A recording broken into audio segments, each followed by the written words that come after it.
Hello everyone, welcome back to my channel success mantra by Riddhi Chandra.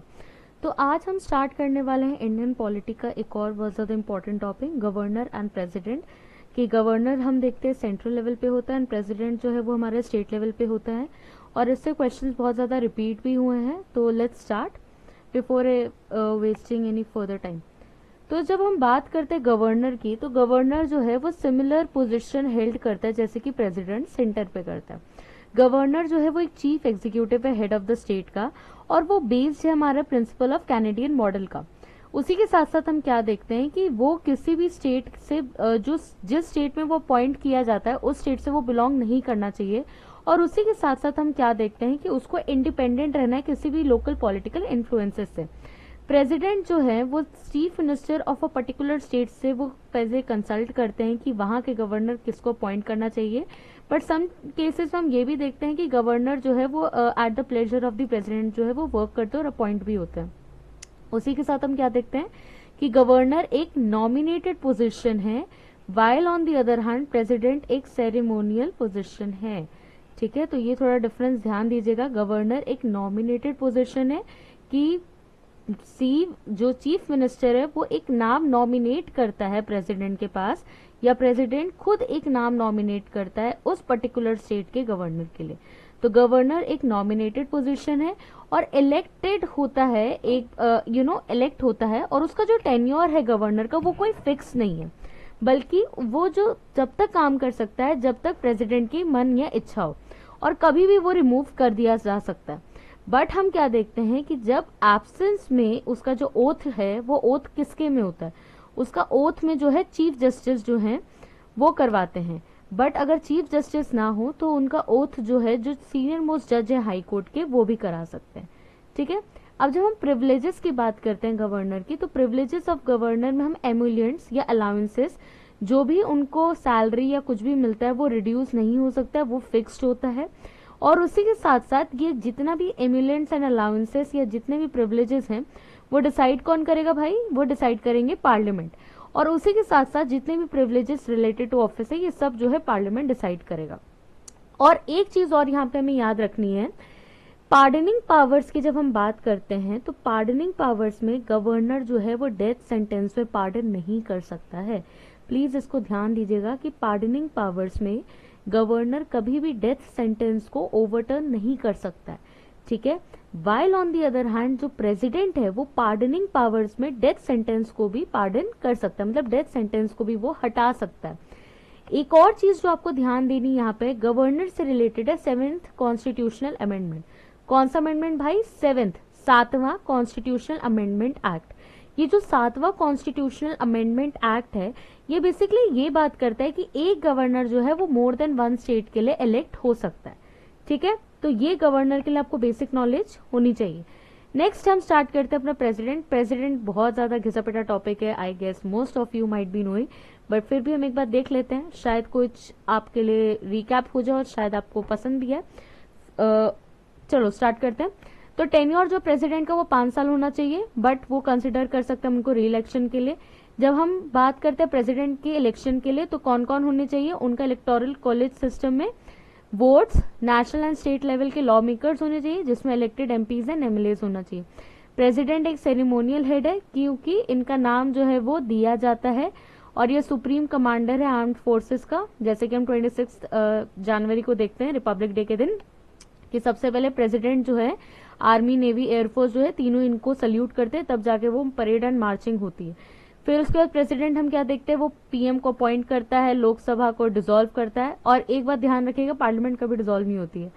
हम लोग masters में भी आ गए हैं, बहुत सारे मास्टर्स के स्टूडेंट्स जो हैं बाद में कहते थे डिसॉल्वमेंट ऑफ पार्लियामेंट। भाई डिसॉल्व पार्लियामेंट कभी नहीं होता है, क्योंकि राज्यसभा एक परमानेंट बॉडी है as compare to the Lok Sabha. Lok Sabha जो है हर 5 साल में डिसॉल्व हो सकता है, या फिर एट प्रेसिडेंट को अगर लगता है कि अगर जो है मतलब लोकसभा में इनफ वोट नहीं है या फिर मेजॉरिटी नहीं है तो वो डिसॉल्व करने के लिए बोल सकता है। तो इसको ध्यान देना है हमें।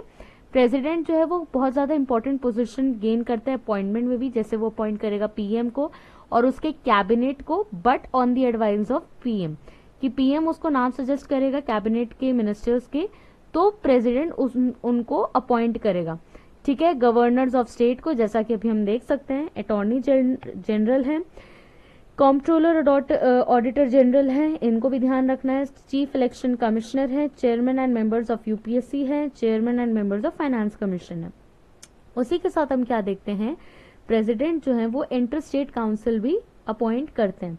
उसी के साथ हम क्या देखते हैं, वो एडमिनिस्टर करते हैं यूटीज को भी, जैसे हम देखते हैं कि प्रेसिडेंट्स रूल लगा देना।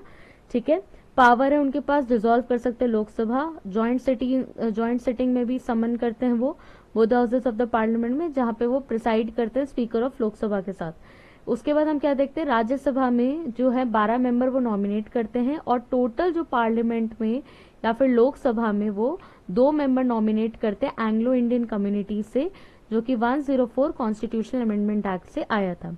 उसी के बाद हम क्या देखते हैं, पावर है उनके पास कि रिकमेंड करे मनी बिल को, कि मनी बिल पहले उनसे रिकमेंडेशन ली जाएगी, फिर उसको इंट्रोड्यूस करा जाएगा कहाँ पे, लोकसभा या राज्यसभा।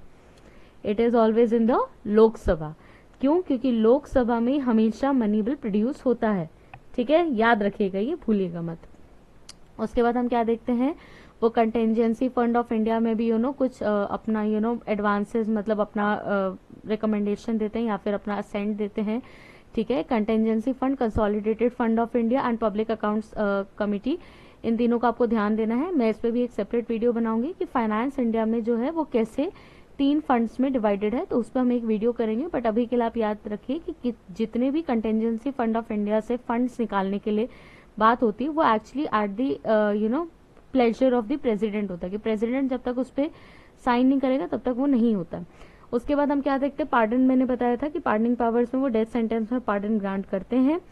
उसके बाद इंडिया में जितने भी forums, high forums, meeting, debate, सब में प्रेसिडेंट एक रिप्रेजेंटेटिव फेस है। इमरजेंसी पावर्स है इसमें 52, 56 एंड 360 पे, 352, 356 एंड 360 में आप लोग जानते भी होंगे। वीटो पावर्स बहुत इंपॉर्टेंट है, इसकी 3 वीटो पावर्स हैं। अगर आप लोगों ने एमए के टाइम पे फर्स्ट सेमेस्टर में हम लोगों का सब्जेक्ट होता था पॉलिटिक्स इन इंडिया, ठीक है, उसको बहुत सारे टीचर्स पढ़ाते थे, नसरीन मैम थी हम लोगों के टाइम पे, विनीत सर थे, तो they have recommended an article. ठीक है, और उस आर्टिकल में जो है बेसिकली वो पूरा आर्टिकल जो है वो कवर अप करता था इंडिया में कितने प्रेसिडेंट्स रहे, वो कैसे रबर स्टैम्प नहीं है, कैसे उनका डिफरेंस रहा है प्रेसिडेंट्स के पावर में। स्टार्ट करते राजेंद्र प्रसाद से, वो असर्टिव थे प्रेसिडेंट या नहीं थे। उसके बाद फिर कैसे ज्ञानी जेल सिंह की जब हम बात करते हैं उनके बारे में हम देखते हैं, तो डिफरेंट प्रेसिडेंट्स की उन्होंने अपने आर्टिकल में बात की थी। तो उसी के साथ हम क्या देखते हैं, एक चीज और, कि 3 तरीके के वीटो पावर्स हैं इंडिया में। when we talk about the when we talk about the veto powers of the president, तो 3 है। एब्सोलूट है, एब्सोलूट में क्या है कि पावर है वो विदहोल्ड कर ले। एब्सोलूट क्या होता है कि अपनी मनमर्जी करना। सस्पेंसिव में है कि आप जो है बिल को सस्पेंड कर रहे हैं, भाई ये नल एंड वॉइड है, आप जाओ इसको लेके जाओ, ये हम इसको एक्सेप्ट नहीं करेंगे और इसको रिकंसिडर करके लाओ। अगर मनी बिल है तो वो वीटो, सस्पेंसिव वीटो नहीं कर सकते। तीसरा होता है पॉकेट वीटो। पॉकेट वीटो जो है जब हम उसकी बात करते हैं तो पॉकेट वीटो हमारे इंडिया में एक बार 1989 में ज्ञानी जेल सिंह के द्वारा किया गया था, जब उनके पास इंडियन पोस्टल बिल आया था जिसको उन्होंने पॉकेट वीटो कर लिया था। कि पॉकेट वीटो का मतलब क्या है, पॉकेट वीटो का मतलब ये होता है कि आप अपने पॉकेट में रख लेते हैं ना कोई चीज, मतलब भूल जाते हैं आप रख के, तो सिमिलरली वैसे ही पॉकेट वीटो है कि पॉकेट वीटो है आप अपनी जेब में रख के भूल गए। तो सिमिलरली पॉकेट वीटो क्या करता है कि किसी भी बिल को जब आप पहुंचाते हैं प्रेसिडेंट की टेबल पे, तो ना उसको वो असेंट, ना वो मंजूरी देगा, ना वो उसको रिजेक्ट करेगा, बट उसको टेबल पे रखे रहता है। तो जिस मैं आर्टिकल की बात करी थी वो थी जेम्स मैनर की। I hope most of the students आप लोगों ने पढ़ी होगी, नहीं पढ़ी है तो टाइम मिले तो पढ़ लीजिएगा, नहीं तो आप मुझे टेलीग्राम चैनल पे एक बार पिन कर सकते हैं, मैं वहां पे आपको आर्टिकल का एक सिनॉप्सिस भेज दूंगी। But that article is very actually important and it also talks about कि कैसे प्रेसिडेंट जो है असर्टिव भी हुए हैं, बट असर्टिव के साथ साथ कैसे प्रेसिडेंट का जो नेचर है वो चेंज होता गया। जैसे कि आज के प्रेसिडेंट की अगर हम बात करें, अभी जो प्रेसिडेंट है हमारी Draupadi Murmu, she can not be assertive. Why? Because जो मोदी गवर्नमेंट है या फिर I would call NDA government है, इट इज वेरी पावरफुल, तो she can not be assertive, she has to sign और she has to work according to the the whims and fancies of the Modi government और the NDA government. Okay, so same चीज है. तो वो बहुत interesting article है James manner का. अगर किसी को टाइम मिले तो पढ़िएगा, नहीं मिले टाइम तो पिंच कर देगा. मैं आपको शॉर्ट नोट्स के ऑब्वियसली प्रोवाइड करवा दूंगी. अब आते हैं इंपॉर्टेंट पार्ट जो है आर्टिकल्स. आर्टिकल्स तो प्लीज करके जाना, बहुत इंपॉर्टेंट है. ठीक है. 52 है प्रेसिडेंट ऑफ इंडिया के बारे में, 153 है गवर्नर ऑफ स्टेट्स के बारे में, 53 एग्जीक्यूटिव पावर्स ऑफ प्रेसिडेंट की बात करता है, 54 इलेक्शंस की, 59 conditions of the president's office की, 60 ओथ एंड अफर्मेशन की, जिसमें वो बात करता है आर्टिकल 60 में प्रोटेक्ट, प्रिजर्व एंड डिफेंड की. कि ओथ जो है प्रेसिडेंट का वो कौन दिलाता है गाइस, याद है किसी को? ओथ कौन दिलाता है प्रेसिडेंट की? मैंने अगर डिस्कस किया हो तो ओथ याद है किसी को प्रेसिडेंट की कौन दिलाता है? जो भी ओथ होती है ना प्रेसिडेंट की, वो पार्लियामेंट में होती है और उसमें वो 3 चीजों के बारे में बात करेगा, प्रोटेक्ट की, प्रिजर्व की एंड डिफेंड की. कॉन्स्टिट्यूशन को करना है उसको. 61 इम्पीचमेंट की बात करता है. ठीक है. 62 जो है वो बताएगा कि कैसे टाइम ऑफ होल्डिंग इलेक्शन है, कि कितने टाइम में आपको जो है फिल करनी है vacancy. 70 discharge of president's functions की बात करेगा इन अदर कंटेंजेंसीज, मतलब दूसरे कामों में.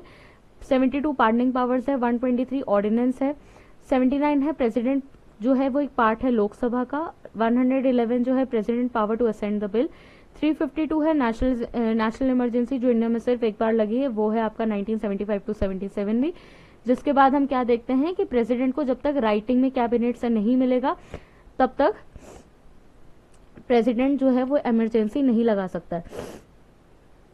फिर हम देखते हैं 56 में स्टेट इमरजेंसी जो बहुत सारे स्टेट्स में लगती रहती है. ठीक है. 60 में 360 फाइनेंशियल इमरजेंसी जो इंडिया में एक भी बार नहीं लगा है. जब हम गवर्नर की बात करते हैं तो गवर्नर पार्ट 6 में मेंशन है. 153 में है गवर्नर ऑफ स्टेट्स, 154 में executive powers of the state, 159 में है ओथ्स एंड अफर्मेशन, 160 में discharge of functions of governors, 161 में पार्डनिंग पावर्स, 163 में काउंसिल ऑफ मिनिस्टर जहां पे एड एंड एडवाइस करेंगे गवर्नर को. आर्टिकल 200 जो है वो असेंट देता है बिल को. 201 है बिल रिजर्व करता है रिकंसिडरेशन के लिए या फिर वो उनको प्रेसिडेंट को देने के लिए. और 213 है ऑर्डिनेंस की. ठीक है. तो एक बार इसको अच्छे से आप गो थ्रू कर लिएगा. ठीक है. क्योंकि देखिए पार्ट 5 एंड पार्ट 6 में बहुत ज्यादा डिफरेंस है, बट ये आर्टिकल्स बहुत ज्यादा रिपीट होते हैं. उसी के साथ साथ एक मैं एक चीज और बताना चाहूंगी. एसआर मुंबई केस हुआ था जिसमें आर्टिकल 356 को लेके भी कुछ बातें कही गई थी. तो मेरा नेक्स्ट वीडियो होगा वो obviously important judgments and case में होगा. अगर मैं मोस्ट प्रोबेबली कल अपलोड करूंगी तो प्लीज आप मेरी वीडियो को जरूर देखिएगा. बहुत इन्फॉर्मेटिव होगा और उसी के साथ साथ बहुत हेल्पफुल होगा आप लोगों के लिए एग्जाम्स में. एंड अगर कोई भी हेल्प चाहिए हो तो you can reach to me any time on my Telegram channel और my Gmail ID. And thank you so much for watching my video till the